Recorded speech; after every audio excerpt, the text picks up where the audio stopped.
नमस्कार विद्यार्थी मित्रांनो, स्वागत आहे सर्वांचं आपल्या YouTube चॅनलवर। मित्रांनो, आजच्या व्हिडिओमध्ये आपण शिक्षक पात्रता परीक्षा म्हणजेच टीईटी 2025 जी होणार आहे, तर या टीईटीच्या परीक्षेमधील मागील वर्षीची जी प्रश्नपत्रिका होती त्या प्रश्नपत्रिकेतील मराठी व्याकरणाचे प्रश्न आपण या व्हिडिओमध्ये बघणार आहोत। बघा, आजचा हा जो व्हिडिओ असणार आहे, या व्हिडिओमध्ये आपण 19 जानेवारी 2020 रोजी झालेला जो टीईटीचा पेपर होता, तर त्या पेपरमधील प्रश्न आपण या ठिकाणी घेणार आहोत। 30 पैकी किती प्रश्न तुमचे बरोबर येतात हे या ठिकाणी तुम्ही बघायचं आहे। बघा, परीक्षेच्या अंतिम दिवसात आपल्याला या ठिकाणी झालेल्या प्रश्नपत्रिकांची रिव्हिजन ही खूप महत्त्वपूर्ण असते। त्या अनुषंगाने आजचा हा व्हिडिओ खूप महत्त्वपूर्ण असणार आहे, त्यामुळे सर्वांनी अगदी शेवटपर्यंत हा व्हिडिओ बघायचा आहे। नक्कीच या व्हिडिओचा फायदा तुम्हाला होईल, कारण की टीईटी ही अशी परीक्षा आहे की ज्यामध्ये मॅक्झिमम प्रश्न जे असतात हे रिपीट होत असतात। ओके, प्रश्न काय असतात, वारंवार रिपीट होत असतात। त्यामुळे चला तर मग व्हिडिओला सुरुवात करूया विद्यार्थी मित्रो। बघा, या ठिकाणी पहिला प्रश्न आपल्याला काय दिलेला आहे, तर विजोड शब्द जोडी या ठिकाणी आपल्याला ओळखायला सांगितली होती। ओके, विजोड शब्द जोडी बघा, घर उंबरठा, फुल ताटवा, पाऊल वाटा, घोडा गोठा। तर बघा विद्यार्थी मित्रो, या ठिकाणी विजोड अशी शब्द जोडी कोणती आहे, तर ती आहे विद्यार्थी मित्रो पर्याय क्रमांक 4, घोडा आणि गोठा ही विजोड आहे। ओके, बघा, घर उंबरा बरोबर आहे, फुल ताटवा बरोबर आहे, पाऊल वाटा बरोबर आहे, तर घोडा म्हटलं की या ठिकाणी काय असते, तबेला। ओके, घोडा काय, तबेला। पर्याय क्रमांक 4 या ठिकाणी ही काय विजोड जोडी आहे, ते या प्रश्नाचं योग्य उत्तर असणार आहे। यानंतर पुढचा प्रश्न बघा, विरुद्धार्थी शब्दाची अचूक जोडी आपल्याला ओळखायची आहे। ओके, विरुद्धार्थी शब्दाची अचूक जोडी कोणती ते ओळखा। जवळपास, ओके, रूप स्वरूप, सुपुत्र कुपुत्र, कुरूप विरूप। या ठिकाणी विद्यार्थी मित्रो कोणती आहे, या ठिकाणी अचूक जोडी म्हटली आहे। ओके, अचूक विचारलेली आहे, तर या ठिकाणी सुपुत्र कुपुत्र ही अचूक अशी जोडी आहे। ओके, जवळपास का जवळ दूर म्हणता येईल आपल्याला। रूप स्वरूप समान झाला, कुरूप विरूप हे देखील समान झाले, त्या ठिकाणी सुपुत्र कुपुत्र हे या प्रश्नाचं योग्य उत्तर आहे विद्यार्थी मित्रो। यानंतर पुढचा प्रश्न बघा, पळसाला पाने तीनच या म्हणीला अर्थदृष्ट्या समांतर असलेली म्हण कोणती। बघा, पळसाला पाने तीनच या म्हणीला आर्थिकदृष्ट्या समांतर असणारी म्हण कोणती आहे। बघा, घरोघरी मातीच्या चुली, बळी तो कानपिळी, पाचामुखी परमेश्वर आणि चोराच्या मनात चांदणे। तर विद्यार्थी मित्रो, या दिलेल्या पर्यायापैकी या ठिकाणी आपल्याला असं म्हणता येईल की घरोघरी मातीच्या चुली म्हणजे सर्वत्र परिस्थिती सारखी असणे। ओके, काय या ठिकाणी सर्वत्र जी परिस्थिती आहे, तर ही परिस्थिती सारखी असा याचा अर्थ होतो। ओके, सर्वत्र परिस्थिती सारखी असा याचा अर्थ होतो। घरोघरी मातीच्या चुली हे या प्रश्नाचं योग्य उत्तर असणार आहे। बघा विद्यार्थी मित्रो, टीईटीच्या परीक्षेमध्ये वारंवार प्रश्न जे असतात हे काय होतात, हे रिपीट होतात। ओके, या स्वरूपाचे प्रश्न आपल्याला परीक्षेमध्ये येणार आहेत। बघा, आधी जन्मलेला या शब्दसमूह जो आहे, हा समूहदर्शक शब्दाकरता कोणता एकच शब्द लागू पडतो असं आपल्याला विचारलेला आहे। ओके, आधी जन्मलेला यासाठी तर कोणता असणार विद्यार्थी मित्रो, आधी जन्मलेला म्हणजे काय, या ठिकाणी अनुज, सूत, द्विज की अग्रज। तर विद्यार्थी मित्रो, आधी जन्मलेला याला काय म्हणतात, अग्रज। ओके, काय म्हणतात, अग्रज म्हणजेच आधी जन्मलेला। आणि जर अनुज म्हटलं असतं तर अनुज काय, नंतर, म्हणजे काय, अनुज कशाला म्हणतात, तर लहान जो भाऊ असतो, ओके, याला काय म्हणतात, अनुज। ओके, हा काय, नंतर जन्मलेला। लक्षात द्या, अग्रज पर्याय क्रमांक 4 या प्रश्नाचं योग्य उत्तर आहे। यानंतर पुढील प्रश्न बघा विद्यार्थी मित्रो, परीक्षेला खूप कमी अवधी आहे, त्यामुळे आपण या ठिकाणी डायरेक्ट प्रश्नाचे उत्तर या ठिकाणी समजून घेण्याचा प्रयत्न करूया। बघा, एखाद्या वाक्यात बोलणारा उद्देशाविषयी जो बोलतो त्याला व्याकरणाच्या भाषेत काय म्हणतात। बघा, एखाद्या वाक्यात बोलणारा उद्देशाविषयी जो बोलतो त्याला काय म्हणतात, उद्देश, विधेय, उद्दिष्ट की वक्ता। तर विद्यार्थी मित्रो, या ठिकाणी काय म्हणतात, त्याला विधेय असे म्हणतात। काय म्हणतात, विधेय। पर्याय क्रमांक 2 या प्रश्नाचं योग्य उत्तर आहे। यानंतर पुढचा प्रश्न बघा, तुम्ही मोरवाडीला निघालात, लोक तुम्हाला चोरवाडीला पोहोचवतील। बघा, तुम्ही मोरवाडीला निघाला, लोक तुम्हाला चोरवाडीला पोहोचवतील, हा वाक्य प्रकार आपल्याला ओळखायचा आहे। बघा, वाक्यात जे प्रकार आहेत, ओके, बघा या ठिकाणी वाक्याचे प्रकार यावरती आपल्याला प्रश्न हा 100% विचारला जातो। ओके, वाक्याचे प्रकारवरती 100% परीक्षेमध्ये प्रश्न असतो। कोणतं वाक्य असणार आहे, तुम्ही मोरवाडीला निघालात तर लोक तुम्हाला चोरवाडीला पोहोचवतील, संयुक्त वाक्य, केवळ वाक्य, मिश्र वाक्य की वाक्य संश्लेषण। तर विद्यार्थी मित्रो, हे काय, हे आहे केवळ वाक्य। पर्याय क्रमांक 2 केवळ वाक्य हे या प्रश्नाचं योग्य उत्तर आहे। बघा, यानंतर पुढचा प्रश्न बघा विद्यार्थी मित्रो, खालीलपैकी कठोर व्यंजन कोणते। बघा, दिलेल्या पर्यायापैकी कठोर व्यंजन आपल्याला ओळखायचं होतं, झू, घ, ब की व। या ठिकाणी कठोर व्यंजन म्हटलेलं आहे। ओके, कठोर व्यंजन। ओके, तर बघा या ठिकाणी विद्यार्थी मित्रो कठोर व्यंजन या ठिकाणी झालेलं आहे, तर ठ जे आहे हे कठोर व्यंजन आहे। ओके, या ठिकाणी पर्याय टाकायचा राहिला आहे ठ। ओके, पर्याय क्रमांक 4 या प्रश्नाचं योग्य उत्तर आहे। यानंतर पुढचा प्रश्न बघा विद्यार्थी मित्रो, सव्यय व अव्यय मिळून शब्दांच्या एकूण किती जाती आहेत। सव्यय व अव्यय मिळून शब्दांच्या एकूण किती जाती आहेत असा प्रश्न या ठिकाणी आपल्याला विचारलेला आहे। शब्दांच्या जाती, ओके, किती आहेत बरं शब्दांच्या जाती या ठिकाणी आपल्याला ओळखायचं आहे विद्यार्थी मित्रो। तर बघा सव्यय आणि अव्यय असं मिळून शब्दांच्या जाती आपल्याला ओळखायच्या होत्या. 2, 4, 6 की 8 शब्दांच्या एकूण जाती किती आहेत? 8. त्यामुळे पर्याय क्रमांक 4 या प्रश्नाचं योग्य असं जे आहे उत्तर असणार आहे. बघा शब्दांच्या जाती जे असतात त्याचे प्रकार पडतात. यामध्ये सव्यय आणि अव्यय असे प्रकार होतात. ओके, सव्यय आणि अव्यय. बघा यामध्ये नाम, सर्वनाम, विशेषण, क्रिया विशेषण असे पडतात. ओके, त्यानंतर उभयान्वयी, केवळ प्रयोगी हे सर्व येतात, हे अव्ययमध्ये येतात विद्यार्थी मित्र. चला यानंतर पुढचा प्रश्न बघूया. तत्पूर्वी विद्यार्थी मित्र, जर तुम्हाला व्हिडिओ आवडत असेल आणि तुम्ही जर अजूनही आपल्या चॅनलला सबस्क्राईब केलं असेल किंवा पहिल्यांदा आपला व्हिडिओ बघत असाल, सर्वांनी चॅनलला सबस्क्राईब करायचं आहे. साईडला जे बेल आयकॉन आहे याला देखील प्रेस करायचं आहे. आणि जर या प्रश्नात तुम्हाला PDF हवी असेल ते पण स्पष्टीकरणासह, तर आपलं टेलिग्राम चॅनल तुम्ही जॉईन करायचं आहे, ज्याची लिंक या व्हिडिओच्या डिस्क्रिप्शन बॉक्समध्ये दिलेली आहे. यानंतर पुढचा प्रश्न बघा. लिंग विचारान्वये चुकीची जोडी कोणती? बघा विद्यार्थी मित्र, व्हिडिओला सर्वांनी एक वेळ काय करायचं आहे? लाईक करायचं आहे. ओके, सर्वांनी व्हिडिओला लाईक करायचं आहे. बघा लिंग विचारान्वये चुकीची जोडी आपल्याला ओळखायची होती विद्यार्थी मित्र. बघा 23 नोव्हेंबर 2025च्या परीक्षेत जर तुम्ही TET तयारी करत असाल तर सर्वांनी चॅनलला सबस्क्राईब करायचं आहे, व्हिडिओला लाईक करायचं आहे. वारा झुळूक, वृक्षवेल, नदी नाला की नाला ओढा. तर लिंग विचारा दृष्टीने चुकीची जोडी म्हटली आहे, कोणती आहे?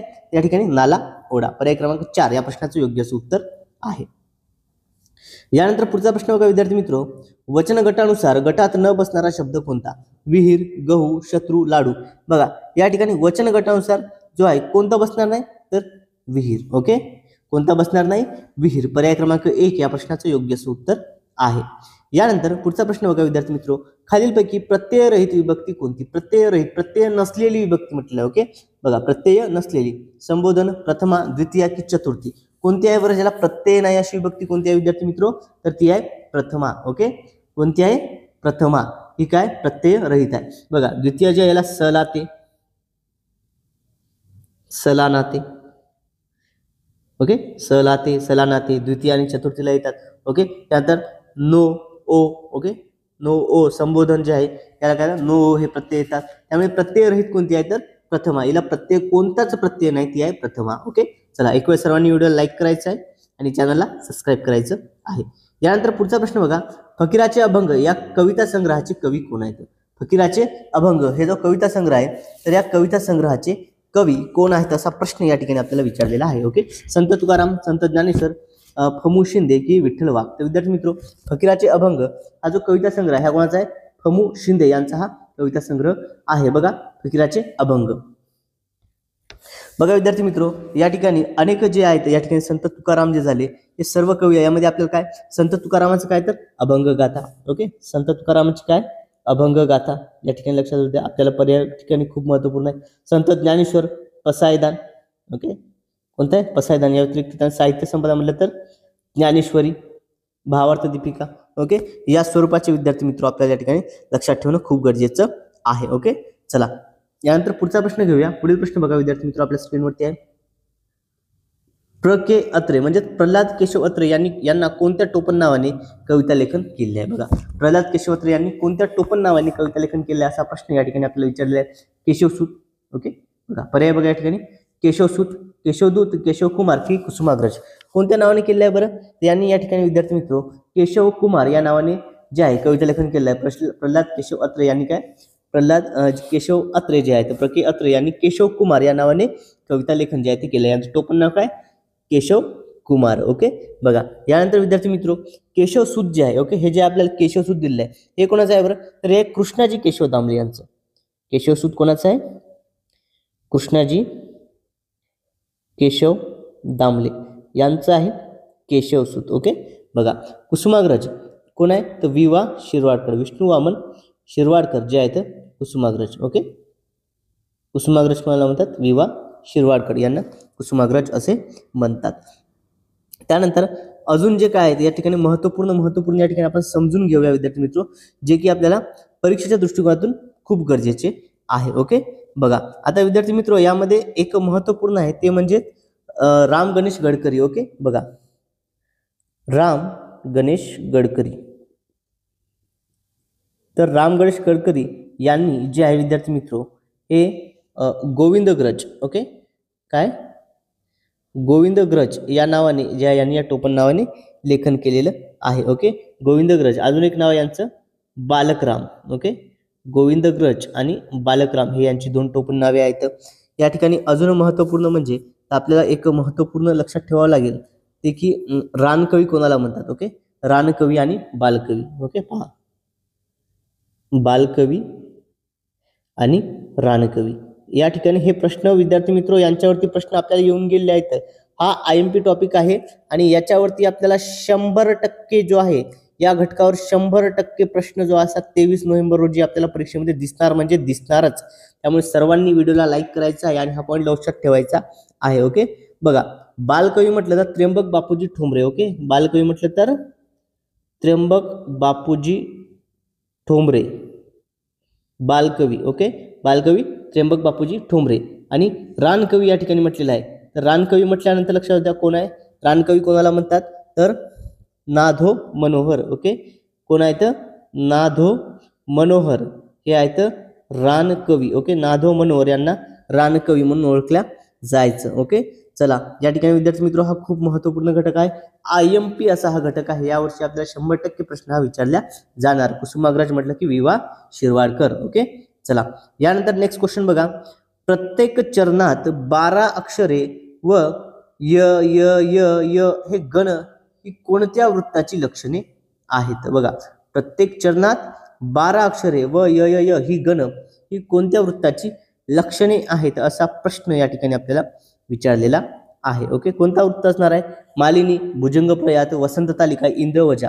विद्यार्थी मित्रो, ही सर्व जी आहे ती भुजंग प्रयात या वृत्ताची लक्षणे आहेत. कोणता आहे भुजंग प्रयात वृत्त. ओके, चला, यानंतर पुढचा प्रश्न बघा. शब्दालंकार कोण प्रकारात कोणता अलंकार येतो. बघा, शब्दालंकार प्रकारात कोणता अलंकार येतो असा प्रश्न या ठिकाणी विचारलेला आहे. ओके, बघा, श्लेष, उपमा, उत्प्रेक्षा की भ्रांतिभाव. तर विद्यार्थी मित्रो, दिलेल्या पर्यायापैकी श्लेष हा जो अलंकार आहे हा कशात येतो शब्दालंकाराच्या प्रकारामध्ये येतो. ओके, बघा, याचे जे असतात अलंकाराचे शब्दालंकार आणि अर्थालंकार असे जे आहेत दोन प्रकार पडतात. तर शब्दालंकारामध्ये जे असतात श्लेष या अलंकाराचा येतो. त्यानंतर इतर जे आहेत उपमा, उत्प्रेक्षा, भ्रांतिभ्राम हे जे आहेत विद्यार्थी मित्रो हे सर्व जे येतात हे अर्थालंकाराच्या प्रकारामध्ये येतात. विद्यार्थी मित्रो, अजूनही जर तुम्ही व्हिडिओला लाईक केलं नसेल तर सर्वांनी व्हिडिओला लाईक करायचं आहे, आपल्या चॅनलला सबस्क्राईब करायचं आहे आणि कमेंटमध्ये व्हिडिओ कसा वाटला हे सांगायचं आहे. ओके, चला, बघा, शुद्ध लेखनाच्या नियमानुसार अचूक शब्द लिहा. ओके, आपल्याला 100% याच्यावरती देखील प्रश्न विचारला जाणार. विद्यार्थी मित्रो, शुद्ध लेखनाच्या नियमानुसार अचूक शब्द ओळखा. निघृण, निर्घुण, निघृण की निर्घुण. ओके, तर बघा काय असणार आहे विद्यार्थी मित्रो या प्रश्नाचं उत्तर. तर या ठिकाणी कोणता आहे तर विद्यार्थी मित्रो या ठिकाणी निघृण. ओके, कोणता आहे पर्याय क्रमांक 3 निघृण हे या प्रश्नाचं योग्य असं उत्तर आहे. ओके, या ठिकाणी प्रिंट मिस्टेक झालेली आहे. निघृण. ओके, हे या प्रश्नाचं योग्य असं उत्तर असणार आहे. यानंतर पुढचा प्रश्न बघा. ज्ञानपीठ पुरस्कार प्राप्त ययाती या साहित्य कृती कोणत्या साहित्य प्रकारातील आहे. बघा, ज्ञानपीठ पुरस्कार प्राप्त ययाती ही जी साहित्य कृती आहे ओके ही कोणत्या साहित्य प्रकारातील आहे असा प्रश्न या ठिकाणी आपल्याला विचारलेला आहे विद्यार्थी मित्र. ओके, पहा, ययाती कथा, काव्य, नाटक की कादंबरी. ययाती काय तर ययाती आहे विद्यार्थी मित्र या ठिकाणी कादंबरी. ओके, बघा पर्याय क्रमांक 4 कादंबरी हे या प्रश्नाचं योग्य असं उत्तर आहे. ययाती ही जी आहे कशा कोणत्या साहित्य प्रकारात येतं. ययाती येते कादंबरी मध्ये. ओके, बघा ययाती. आता ययाती ही जी कादंबरी आहे तर विद्यार्थी मित्रो ययाती या कादंबरीचे लेखक आहेत विष्णू सखाराम खांडेकर. ओके, कोण आहेत वि स खांडेकर. ययाती कादंबरीचे लेखक देखील लक्षात आपल्याला या लेखक देखील परीक्षेमध्ये विचारल्या जातात. ओके, विष्णू सखाराम खांडेकर हे आहेत आपल्या ययाती कादंबरीचे लेखक. ओके, बघा ययाती ही काय प्रसिद्ध पौराणिक कादंबरी आहे. काय ही प्रसिद्ध पौराणिक कादंबरी आहे. ओके, प्रसिद्ध अशी ही एक पौराणिक कादंबरी आहे. आता वि स खांडेकर हे मराठी जो आहे या ठिकाणी महत्त्वपूर्ण म्हणजे हे प्रसिद्ध लेखक आहेत आणि ही जी ययाती कादंबरी आहे या ययाती कादंबरीला विद्यार्थी मित्र हा साहित्य अकादमी पुरस्कार मिळाला होता. कधी तर या ठिकाणी 1960 मध्ये. ओके, 1960 मध्ये ययाती कादंबरीला जो आहे साहित्य अकादमी पुरस्कार मिळाला होता. साहित्य अकादमी पुरस्कार जो आहे हा या ठिकाणी 1960 मिळाला आणि या कादंबरीला सोबतच काय तर ज्ञानपीठ पुरस्कार देखील मिळालेला आहे. ओके, काय आहे? ज्ञानपीठ पुरस्कार देखील मिळालेला आहे. ओके, बघा साहित्य अकादमी त्यानंतर ज्ञानपीठ पुरस्कार देखील याला प्राप्त झालेला आहे विद्यार्थी मित्र. यामुळे याच्या व्यतिरिक्त यांच्या जे महत्त्वपूर्ण कादंबऱ्या होत्या वि स खांडेकर यांच्या, या ठिकाणी तो आपण समजून घेऊया. बघा वि स खांडेकर विद्यार्थी मित्र या ठिकाणी यांच्या अजून महत्त्वपूर्ण कादंबऱ्या मी सांगतो तुम्हाला, या देखील आपल्याला परीक्षेच्या दृष्टिकोनातून खूप महत्त्वपूर्ण आहे. म्हणजे याच्यावरती आपल्याला कशाही पद्धतीने जरी प्रश्न आला तर आपल्या या ठिकाणी चुकता कामा नाही. ओके, बघा विष्णू सखाराम खांडेकर, बघा विष्णू सखाराम खांडेकर यांच्या अजून कोणत्या होत्या? एक म्हणजे महत्त्वपूर्ण आहे ययाती. ओके, कोणती आहे? ययाती, इथं प्रसिद्ध आहेच. याच्या व्यतिरिक्त जर म्हटलं तर अमृतवेल, अमृतवेल, यानंतर कीचकवध. ओके, कीचकवध ही देखील आहे. या महत्त्वपूर्ण असणाऱ्या आहेत. ओके, यानंतर यांचं आत्मचरित्र कोणतं आहे असा जर प्रश्न आला तर लक्षात असू द्या. ओके, वि स खांडेकरजी यांचं आत्मचरित्र कोणतं आहे? यांचं आत्मचरित्राचं नाव काय विद्यार्थी मित्र? तर ते आहे या ठिकाणी एका पानाची कहाणी. ओके, कोणतं आहे? एका पानाची कहाणी हे आहे यांचं आत्मचरित्र. ओके, बघा IMP क्वेश्चन आहे परीक्षेमध्ये 100% कुठल्याही पद्धतीने यावरती प्रश्न येणार म्हणजे येणारच आपल्याला. ओके, काय याच्यावरती 100% आपल्याला प्रश्न हा येतच असतो विद्यार्थी मित्र. ओके, ही काय कादंबरी आहे. ओके, बघा यांचे कथासंग्रह देखील आपण बघितले, आत्मचरित्र पाहिले. कथासंग्रह जो होते यांचे कथासंग्रह जर विचारलं असतं तर यामध्ये कलिका, सुवर्णकन, वनदेवता हे आले असते. ओके, वनदेवता हा यांचा कथासंग्रह आहे. यानंतर सुवर्ण कन हे देखील यांचा काय हा एक आहे. त्यानंतर अजून एक कथासंग्रह आहे तो म्हणजे महत्त्वपूर्ण कोणता तर कलिका. ओके, कलिका हे यांचे कथासंग्रह आहेत विद्यार्थी मित्र. बघा विद्यार्थी मित्र, होप सर्वांना हा प्रश्न समजला असेल. जर प्रश्न समजला, स्पष्टीकरण आवडलं तर सर्वांनी काय करायचं, एक वेळ व्हिडिओला लाईक करायचं आहे आणि कमेंटमध्ये स्पष्टीकरण कसं वाटलं हे सांगायचं आहे विद्यार्थी मित्र. यानंतर पुढचा प्रश्न घेऊया. बघा पुढील प्रश्न आपल्या स्क्रीनवर आहे विद्यार्थी मित्र. बघा प्रथम पुरुषी एकवचनी भाषेचा वापर कोणत्या निबंध प्रकारात करणे आवश्यक आहे? बघा प्रथम पुरुषी एकवचनी भाषेचा वापर हा कोणत्या निबंध प्रकारात करणे आवश्यक आहे? आत्मवृत्तवाचक, वैचारिक, कल्पनारम्य की वर्तनात्मक? तर विद्यार्थी मित्र या ठिकाणी जो आहे हा आत्मवृत्तवाचक मध्ये जो आहे हा वापर करतात. पर्याय क्रमांक 1 आत्मवृत्तवाचक हे या प्रश्नाचं योग्य उत्तर असणार आहे. ओके, आत्मवृत्तवाचक मध्ये जे असतात काय करतात तर एकवचनी भाषेचा वापर करतात. ओके, प्रथम पुरुषी एकवचनी जे असा कशात आत्मवृत्तवाचक मध्ये केला जातो. यानंतर पुढचा प्रश्न बघा. तो म्हणाला मी येईन. ओके, काय? तो म्हणाला मी येईन या वाक्यात किती विरामचिन्हे आहेत? बघा तो म्हणाला मी येईन या वाक्यात किती विरामचिन्हे आहेत असा प्रश्न आपल्याला विचारलेला आहे. बघा या ठिकाणी 1 2 3 या स्वरूपाचे काय आपल्याला 3 विरामचिन्हे आपल्याला दिसतात. किती दिसतात? 3. पर्याय क्रमांक 3 या प्रश्नाचं योग्य असं उत्तर आहे. ओके, बघा एक काय तर स्वल्पविराम. ओके, काय आहे तर स्वल्पविराम या ठिकाणी आहे आणि उद्गारवाचक चिन्ह देखील अल्पविराम, स्वल्पविराम. ओके, बघा यानंतर पुढचा प्रश्न बघा. पूर्वरूप संधीचे अचूक उदाहरण कोणते? बघा पूर्वरूप संधीचे अचूक उदाहरण कोणते? साजेसा, नुमजे, हातून की एक एक? तर विद्यार्थी मित्र पूर्वरूप संधीचे प्रकार आहे ते कोणता आहे तर साजेसा. ओके, पर्याय क्रमांक 1 साजेसा हे पूर्वरूप संधीचं अचूक उदाहरण आहे. ओके, चला यानंतर पुढचा प्रश्न घेऊया. तत्पूर्वी विद्यार्थी मित्र जर तुम्ही अजूनही आपल्या चॅनलला सबस्क्राईब केले नसेल तर सर्वांनी चॅनलला सबस्क्राईब करायचं आहे. सोबतच साईडला जे बेल आयकॉन आहे याला देखील प्रेस करायचं आहे. आणि विद्यार्थी मित्र जर तुम्हाला या प्रश्नांची PDF आवडली असेल तर PDF डाउनलोड करण्याकरता आपलं टेलिग्राम चॅनल तुम्ही जॉईन करायचं आहे, ज्याची लिंक या व्हिडिओच्या डिस्क्रिप्शन बॉक्समध्ये दिली आहे. आणि सोबतच सर्वांनी काय करायचं, एक वेळ व्हिडिओला लाईक करायचं आहे. ओके, व्हिडिओला लाईक करायचं आहे आणि व्हिडिओ कसा वाटला हे कमेंटमध्ये सांगायचं आहे विद्यार्थी मित्र. यानंतर पुढचा प्रश्न बघा. अव्ययी भाव समासातील शब्द कोणता? बघा आपल्याला या ठिकाणी अव्ययी भाव हा जो समास आहे तर या समासातील शब्द आपल्याला ओळखायचा आहे विद्यार्थी मित्र. बघा कोणता असणार आहे या ठिकाणी बरं? घर उंबरा, फुल ताटवा, पाऊल वाटा की या ठिकाणी बघा अव्ययभाव समासातील उदाहरण म्हटलंय. विद्यार्थी या ठिकाणी पर्यायामध्ये थोडीशी मिस्टेक झालेली आहे. ओके, बघा हा प्रश्न आपण या ठिकाणी स्किप करूया. बघा तरी मी तुम्हाला अव्ययभाव समासातील उदाहरण जे आहेत या ठिकाणी सांगून देतो. कोणते असणार आहेत बरं अव्ययभाव या समासातील. त्या ठिकाणी आपल्याला पर्यायामध्ये कोणतं येतं हे आपण समजून घेऊया. अव्ययभाव समासामध्ये येतं गैरहजर. ओके, बघा गैरहजर. अव्ययभाव समासामध्ये काय असतं तर पहिले पद हे महत्वाचे असते. ओके, काय असते पहिले पद जे असते हे महत्वाचे असते अव्ययभाव समासामध्ये. यानंतर पुढचा प्रश्न बघा विद्यार्थी मित्रो. छते उन्हाची घराला नांदते जीव पोळती फुपाट्यांच्या वाहना पायामधून घालती दाह त्यांच्या वेदनांची झेलीत गेले पाहिजे. या संदर्भीय काव्यपंक्तीमध्ये कोणता रस आहे बघा. उन्हे काय छते उन्हाती घराला नांदते जीव पोळती फुपाट्यांच्या वाहना पायामधून घालती दाह त्यांच्या वेदनांची झेलीत गेले पाहिजे. ही संदर्भीय जी काव्यपंक्ती आहे या काव्यपंक्तीतून कोणता रस येतो बघा. या ठिकाणी आपल्याला काय दिसतंय बरं बघा वेदना. ओके, काय बुवा उन्हाची जी छते आहेत घराला ही नांदते जीव जे आहे जीवाला पोळते फुपाटाच्या वाहना ज्या आहेत या पायामधून गेलती दाह. ओके, बघा मग या ठिकाणी काय होते दाह म्हणजे काय तर आग होणे, या ठिकाणी त्रास होणे.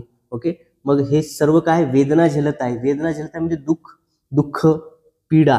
ओके, काय आहे दुःख पीडा त्रास यामधून आपल्याला दिसतोय. मग ज्यामुळे दुःख पीडा त्रास हा आपल्याला दिसतो अशा वेळी कोणता रस असणार बरं शांत शृंगार करुण हास्य. अशा वेळी कोणता रस असतो करुण रस असतो. कोणता रस असतो विद्यार्थी मित्रो तर अशा वेळी करुण रस हा असतो. ओके, पर्याय क्रमांक 3 करुण रस हे या प्रश्नाचं योग्य असं उत्तर आहे. बघा विद्यार्थी मित्रो या ठिकाणी शांत रस जो आहे ओके या ठिकाणी आपण समजून घेऊया. शृंगार रस सगळ्यात पहिले. शृंगार रस काय असतं यामध्ये स्त्री पुरुष जे असतात या एकमेकांबद्दल वाटणाऱ्या प्रेमातून आणि आकर्षणातून जे असतात निर्माण होतो शृंगार रस. त्यानंतर शांत रस जो आहे शांत रस. आता शांत रसामध्ये विद्यार्थी मित्रो काय असतं तर शांत रस जो आहे हा काय परमेश्वराविषयीची भक्ती. ओके, काय असतात परमेश्वर जो असतो. ओके, परमेश्वराची काय या ठिकाणी भक्ती परमेश्वराविषयीची भक्ती जी असतं सत्पुरुषांची संगती त्यांची चरित्र पवित्र वातावरण काय शांत रसाने ओळखली जाते. जसे की बघा आनंद न माय गगनी वैष्णव नाचते रंगणी हे या शांत रसाचं उदाहरण झालं. ओके, त्यानंतर हास्यरस म्हटलं त्या ठिकाणी हास्यरसामध्ये काय येतं विद्यार्थी मित्रो तर या ठिकाणी विसंगती दिसून येते. हास्यरसामध्ये काय दिसते आपल्याला विसंगती असंबंध भाषण विमंडन चेष्टा. ओके, यातून काय विमंडन आपल्याला म्हणू शकतो आपण या ठिकाणी विमंडन झालं चेष्टा झाली एखाद्याची तर यामधून कोणता हास्यरसा तयार होत असतो. ओके, बघा जसं की बघा काय म्हणतो आपण परटा येशील कधी परातून. ओके, उपासमज लागला सखेबाई उपासमज लागला हे काय हास्यरस झाले. आणि करुण रस आपल्याला महत्वपूर्ण यामधून काय आपल्या ज्याच्यावरती आपल्याला प्रश्न होता विद्यार्थी मित्रो तो म्हणजे करुण रस हे आपल्या प्रश्नाचं उत्तर आहे. याचं समजून घेऊया. करुण रस काय सांगतो नेमका तर करुण रसामध्ये आपल्याला काय म्हणता येईल शोक दुःख. ओके, भावना बघा शोक दुःख संकट वियोग. ओके, हा जो असतो हा ज्यातून हा रस निर्माण होतो अशा हृदयदावक अशा गोष्टींचं वर्णन. ओके, हृदयदावक अशा गोष्टींचं वर्णन इथं आपल्याला दिसतंय की उन्हे छते उन्हाची घराला नांदते जीव पोळती फुपाट्यांच्या वाहना पायामधून घालती दाह त्यांच्या वेदनांची झेलीत गेले पाहिजे. यातून काय आपल्याला तर आपल्याला यातून दिसतंय की अशा यातून काय हृदयदावक गोष्टींचं वर्णन याच्यामध्ये होतं.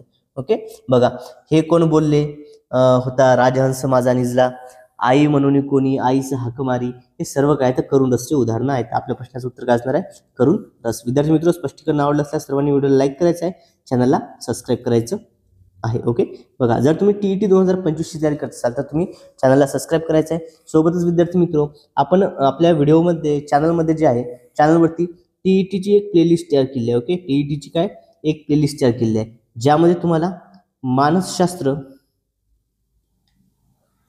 परिसर अभ्यास ओके परिसर अभ्यास सामाजिक शास्त्र जे आहे त्यानंतर गणित या सर्व विषयांचे व्हिडिओज जे आहेत अवेलेबल आपण करून दिलेले आहेत. ते सर्व व्हिडिओज तुम्ही आपल्या चॅनलवरती जाऊन बघायचे आहेत. बघा नक्कीच तुम्हाला या ठिकाणी या व्हिडिओचा फायदा जो आहे परीक्षेमध्ये होणार आहे. कारण हे सर्व व्हिडिओज जे आहेत हे काय हे पूर्वी झालेले प्रश्न आहेत. ओके, पूर्वीच्या ज्या प्रश्नपत्रिका होत्या तर हे सर्व प्रश्न आपण काय घेतले आहेत, प्रश्नपत्रिकेवर आधारित आपण घेतलेली आहेत, त्यामुळे ते देखील तुम्ही बघायचं आहे विद्यार्थी मित्र. चला यानंतर पुढचा प्रश्न बघा, कोणत्या प्रयोग प्रकारात कर्म प्रथमांत असतो आणि कर्ता प्रथमांत कधीच नसतो? बघा असा कोणता प्रयोग आहे ज्यामध्ये कर्म हे प्रथमांत असते आणि कर्ता प्रथमांत कधीच नसतो? कोणता प्रयोग आहे बरं? कर्मणी, कर्तरी, भावे की भावकर्तरी? तर तो प्रयोग आहे विद्यार्थी मित्र या ठिकाणी पर्याय क्रमांक 1 कर्मणी. ओके, कर्मणी प्रयोगात काय असतो, कर्ता हा प्रथमांत असतो आणि बघा कर्म हे असतं प्रथमांत. ओके, कर्मणी या ठिकाणी काय शब्दच बघा आपल्या ठिकाणी कर्मणी म्हटलंय, मग काय या ठिकाणी पहिले काय येणार, यामध्ये पहिले येणार कर्म, कर्म प्रथम असतं आणि कर्ता हा प्रथमांत कधीच नसतो, कर्ता हा नंतरच येतो. यानंतर पुढचा प्रश्न बघा, हा जो प्रश्न असतो हा प्रश्न विद्यार्थी मित्र थोडासा संदिग्ध होता बघा. बिकट वाट वटवाही नसावी, धोपट मार्ग सोडू नये, ही अनंत फंदीची रचना कोणत्या प्रकारातील आहे? लावणी, पोवाडा, भारुड की अभंग? हे जे विद्यार्थी मित्र थोडीशी भारुड आणि अभंग या दोन्ही संदर्भात दिसतं, त्याच्यामुळे हा जो प्रश्न होता हा परीक्षेमध्ये रद्द करण्यात आला होता. ओके, हा प्रश्न काय परीक्षेमध्ये रद्द करण्यात आला होता, यामध्ये विसंगती दिसून आली होती, त्यामुळे हा प्रश्न काय रद्द करण्यात आला. तरी देखील आपण या ठिकाणी कव्हर करतोय. ओके, हा दोन्ही स्वरूप आपल्याला दिसून शकतो. यानंतर पुढचा प्रश्न बघा, सलील या शब्दाला समानार्थी शब्द कोणता आहे? ओके, सलील हा जो शब्द आहे याला समानार्थी शब्द लीलायुक्त, लीलासहित, लीलया की नीर? तर विद्यार्थी मित्रो सलील या शब्दाला समानार्थी शब्द आहे तो म्हणजे नीर. ओके, कोणता आहे? नीर. पर्याय क्रमांक 4 या प्रश्नाचं योग्य असं उत्तर आहे. ओके, सलील म्हणजे काय? नीर. आणि नीर म्हणजे काय म्हणता येईल आपल्याला? शब्द या ठिकाणी पाणी. काय आहे? पाणी. सलील, नीर. ओके, काय सर्व पाण्याचे समानार्थी शब्द आहेत. यानंतर पुढील प्रश्न बघा, थंडी या नामासाठी योग्य विशेषण कोणते? थंडी या नामासाठी योग्य विशेषण आपल्याला ओळखायचं आहे. बघा, मलूम थंडी का नाही, अलगद थंडी का नाही, गुलाबी थंडी, वेडी थंडी? तर विद्यार्थी मित्र आपण थंडी आहे कसं म्हणतो? गुलाबी थंडी. ओके, थंडीला कोणतं विशेषण असं योग्य म्हणता येईल बरं आपल्याला? ओके, थंडीसाठी तर ते आहे गुलाबी थंडी, योग्य विशेषण. ओके, गुलाबी थंडी. त्यामुळे पर्याय क्रमांक 3 गुलाबी हे या प्रश्नाचं योग्य असं उत्तर आहे. यानंतर पुढचा प्रश्न बघा, मधु लाडू खात असे या वाक्यातील काळ ओळखायचा आहे. मधु लाडू खात असे या वाक्यातील काळ ओळखा असं म्हटलेलं आहे. रीती भूतकाळ, रीती वर्तमान काळ, रीती भविष्यकाळ की रीती या ठिकाणी वर्तमान काळ? ओके, कोणतं असणार आहे विद्यार्थी मित्र? मधु लाडू खात असे कोणता आहे?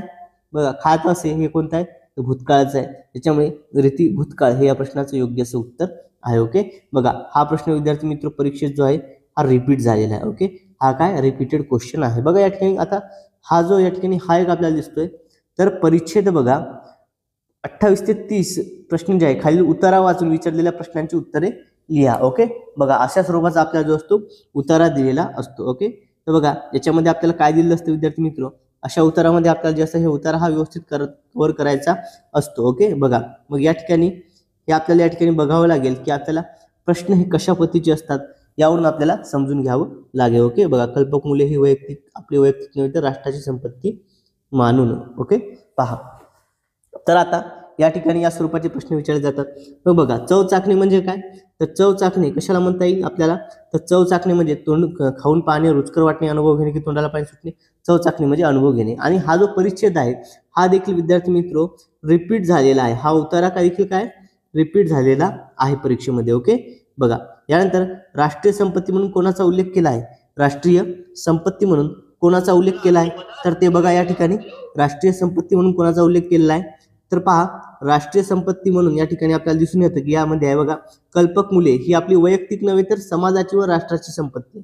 ओके, कल्पक मुले ही वैयक्तिक नव्हे तर समाजाची व राष्ट्राची संपत्ती आहे. मग कोणाचा उल्लेख आहे बरं? कल्पक मुले. बघा या ठिकाणी कल्पक मुले म्हणजेच काय? तर बुद्धिवान कल्पक मुले. मग आपल्याला कोण दिसतंय? पर्याय क्रमांक 4 मध्ये असं उत्तर दिसतंय, बुद्धिवान कल्पक मुले हे या प्रश्नाचं योग्य असं उत्तर असणार आहे. यांचा उल्लेख काय राष्ट्रीय संपत्ती म्हणून करण्यात आलेला आहे. यानंतर पुढचा प्रश्न बघा, उतार्यातून कोणाचे अभिनंदन केले आहे? उतार्यातून अभिनंदन कोणाचं केलं?